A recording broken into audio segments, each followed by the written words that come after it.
just grabbing it like this. Look at how strong it is. Super duper strong knot. You definitely want this stuff to be thin. Get the fire going and we are ready to smoke.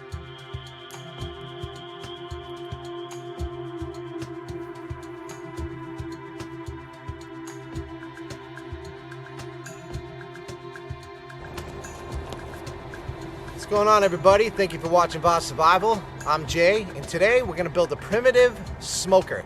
Before refrigerators existed, the main way that they preserved their meat, especially when traveling, was by smoking it. So we are going to gather the materials we need. It's fairly easy, just takes a little bit of patience, and then we're going to eat it up in a few hours. It's going to be delicious. Let's get this started.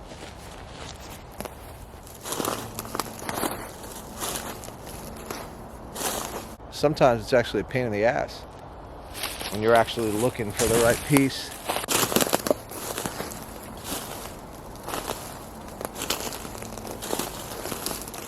I had a back injury and I'm feeling pretty alright, but just to be safe, I got this back brace on, and that's why I'm trying to take it easy and decided to build a smoker today instead of the other stuff that I was going to do. You see, by having this Y branch, it's much easier for this to be sturdy.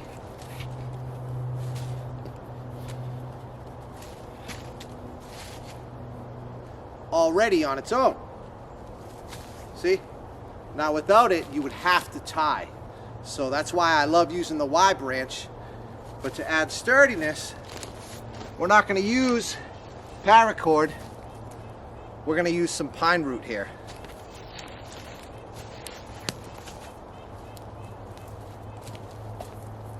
You can take your time with this stuff and you can soak it in water. You can take all the bark off.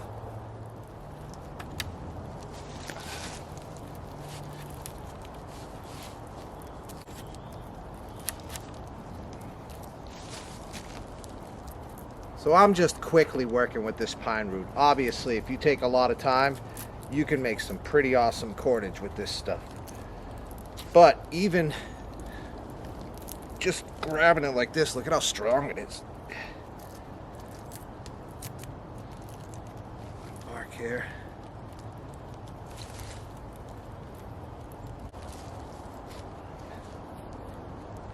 Not bad. Not bad, mate. Here we go. This stuff is pretty strong, even without processing it. Very, very nice.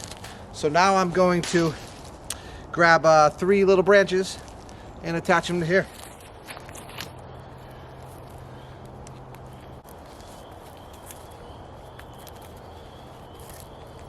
I could make this even more secure by cutting a notch in here, but this should do because I'm not putting much weight on it.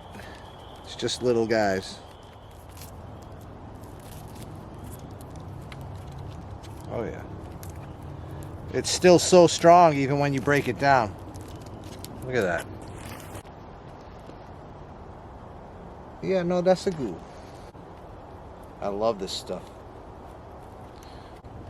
This stuff really is fairly easy to work with.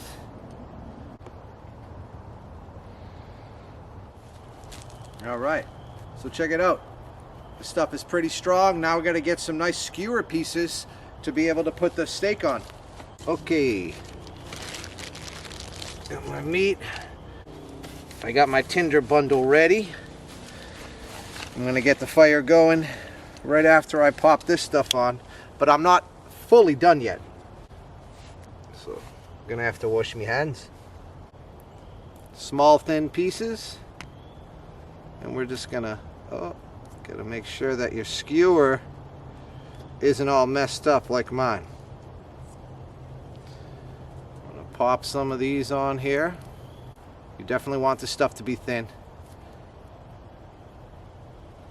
Enough. And make sure that you're not using like poison oak or anything or something that's no good.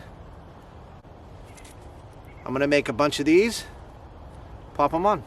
Get the fire going and we are ready to smoke. So I'm gonna go fast because Sorry to mosquitoes, guys. Massachusetts, man. Ticks, mosquitoes, gotta love it. Before I get the fire going, I'm gonna kind of finagle a little something and cover this.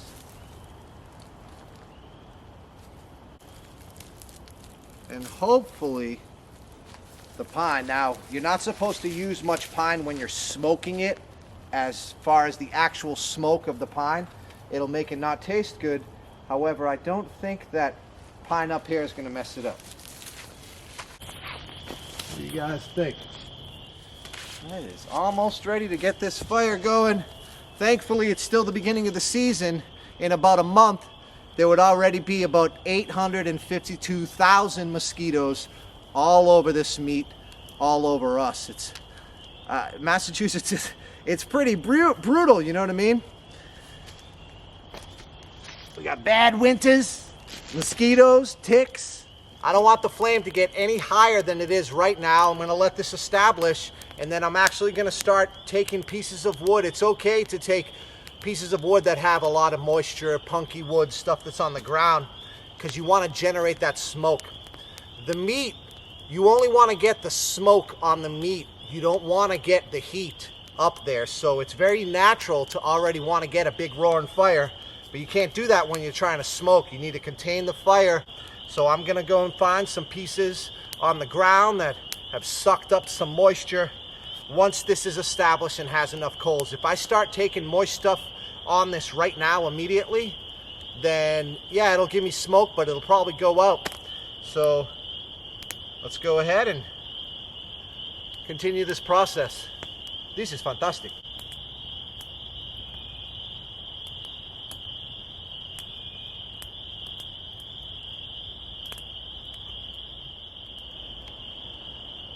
So that thing is definitely smoking right there. You just have to really be careful, because if that flame gets too high up, that thing will light up like a torch, and next thing you know, you don't have any smoked steak, you got charred steak.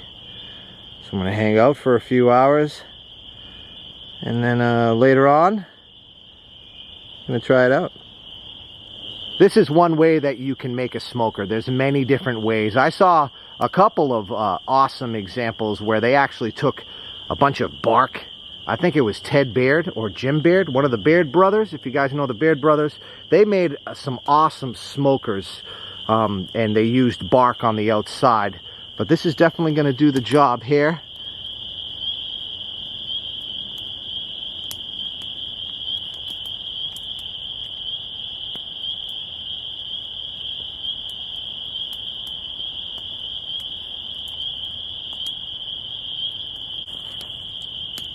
Here we go. That's super good. Very smoky. And it's great. See, what the smoke does is it coats the meat and it protects it from bacteria and preserves it. So this will last me, the longer that you smoke it, the longer it'll be preserved for you. So I let this smoke for about 2.5 to 3 hours, and I would like to put more smoke on it. Very delicious, very simple, and pretty easy to be able to smoke some meat primitive style. Thank you guys so much for watching. Make sure you like and subscribe.